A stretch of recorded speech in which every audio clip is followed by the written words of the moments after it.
hay'adda maxalliga ee munadamatu nuur al-xayaa al-khayriya litanmiya ayaa deeq raashin gaarsiisay dadka reer guuraaga ay xoolahooda saameysay abaarta ba'an ee ka taagan gobolada bariga Somaliland kuna sugan garoonka diyaaradaha ee magaalada Burco. raashinkan ayaa loo qaybiyay 135 qoys oo barakacayaal ah. ugu horreyn waxa ka hadlay goobta gudoomiye ku-xigeenka jaamacadda Al-Najaax Dr. Xasan Sheekh Cali Warsame oo ay deeqdaasi u wakiisheen jaaliyadda Soomaalida ee magaalada Copenhagen ee dalka Denmark. madaxa munadamatu nuur al-xayaa al-khayriya Cabdalla Xuseen Baraawe ayaa ka hadlay goobtaasi isagoo ku hadlayay luqadda Carabiga ayaa yiri tiro ka badan 135 qoys oo kamid ah dadka saboolka iyo kuwa noloshoodu hooseyso ee goobtan jooga. mashruucan gargaarka lacagta oo ka soo gaaray qaar ka mid ah walaalahooda jaaliyadda Soomaalida ee magaalada Copenhagen waanu mahadnaqaynaa waxaan u taaganahay inaan fulino oo wakiil ka yahay Dr. Xasan oo na soo gaarsiiyay waanu mahad celinaynaa.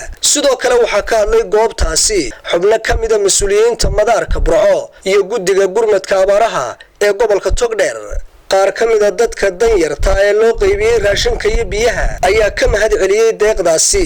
waxa aanu qaybinaynaa raashin kala duwan oo 5 item ka kooban waa bariis iyo daqiiq iyo sonkor iyo timir iyo saliid waxaana la siinayaa qoysas gaaraya 135 qoys ilaa 70 kalena insha Allah taala gacanta ayaa lagu hayaa ayaa insha Allah taala lagu tala jiraa in la gaarsiiyo.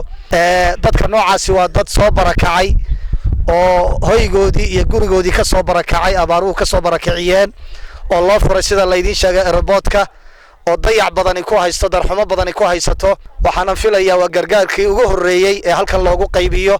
waxaan aad iyo aad uga mahad celinaynaa ilaahay mahadi dabadeed qoladii sababta u ahaa hawshan inay qabsoonto waa walaalaha jaaliyadda Soomaaliyeed ee Denmark ee magaalada Copenhagen markaas tawxiid oo hawshan soo abaabulay iyo culimadiisa aad iyo aad baan ugu mahad celinaynaa.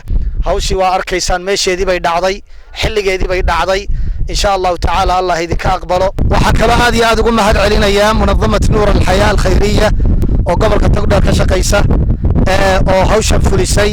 airportka Burco yimid dad qaxootiya ilaa 30 kun oo neef ay imika maanta waa maalintii 8aad khayr Allah siiyo jumcadan khayriga halkan idinka muuqata boodkan ilaa xoogaa 240 dad gaadhaya ay keeneen raashin halka kan oo aan saaka ugu qaybinayno in laga caawin karayo samaha dhibaatada hayso.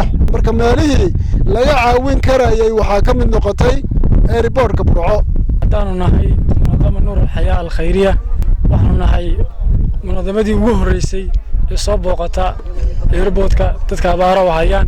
ilaahay baa mahad leh dadka maanta xoolaha noo soo diray ee na gacan qabtay noo kacday iyo inta noo kaalmaysay mahad baanu nagaynaa. Ali Daahir Maxamed Boos TV Universal Pro.